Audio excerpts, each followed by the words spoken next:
Bonjour à tous et bienvenue dans ce nouvel épisode de Sport Web Magazine. Pour cet épisode, j'ai décidé de faire ma liste des grands joueurs ou espoirs qu'on a un peu trop vite oubliés. En numéro 1, j'appelle Alexandre Pato.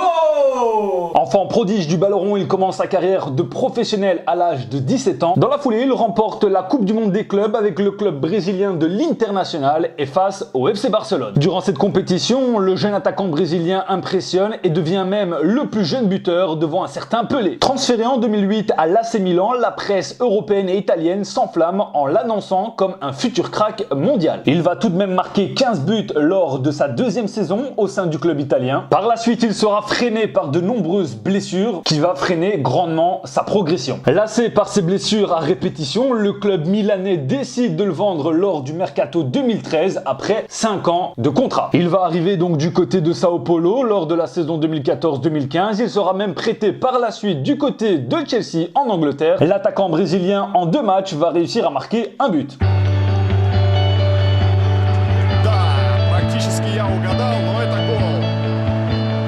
Number 2, Mario Gomez. Il figurait à une très bonne place dans la hiérarchie des meilleurs attaquants en Europe lorsqu'il jouait du côté du Bayern Munich et de Stuttgart, son premier club. Joueur essentiel lors du titre de Stuttgart en Bundesliga, Mario Gomez sera même récompensé du prix du meilleur joueur de l'année. En 2010, il va signer dans le meilleur club allemand, le Bayern Munich, et il va réaliser une saison avec 24 buts. Dans cette équipe, il va devenir un cadre important de la formation et il va même affoler toutes les statistiques car de 2010 à 2012, Mario Gomez a inscrit 94 buts en 112 matchs. En 2013, Mario Gomez va signer donc en Italie du côté de la Fiorentina, mais à cause de ses blessures, il ne retrouvera jamais son meilleur niveau. Troisième position, Robinho, véritable crack annoncé comme un futur ballon d'or lors de ses jeunes années du côté de Santos, et il sera même surnommé le nouveau Pelé par la presse brésilienne. Il se retrouve à l'âge de 20 ans au Real Madrid, dans la capitale espagnole, où il va affoler les socios avec ses matchs décisifs.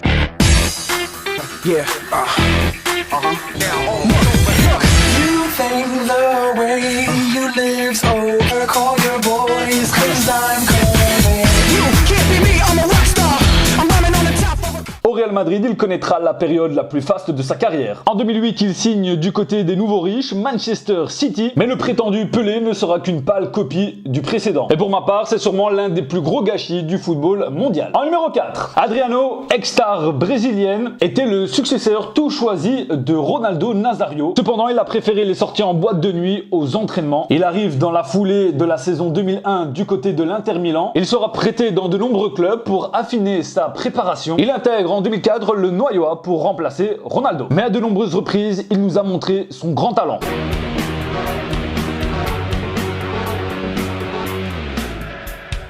L'attaquant brésilien arpentera par la suite les terrains de football avec un peu trop de kilos. Et on termine avec Kevin Prince Boateng. Le demi-frère de Jérôme Boateng s'est rapidement fait un nom. Grand espoir africain, il est élu meilleur jeune joueur en Allemagne à seulement 19 ans. Après des saisons faites de haut et de bas, il signe en 2010 à l'AC Milan et s'impose rapidement comme un joueur essentiel aux côtés de Zlatan Ibrahimovic et Robinho. Après 3 saisons de haut niveau et un championnat d'Italie en poche, il retourne du côté de l'Allemagne et pose ses valises du côté de Schalke 04 sans jamais réussir à se montrer décisif et performant. Un grand merci d'avoir suivi Sport Web Magazine. J'espère que ma liste vous correspond. N'hésitez pas à mettre dans la description quels seraient vos joueurs ou futurs espoirs qu'on a un peu trop rapidement oubliés.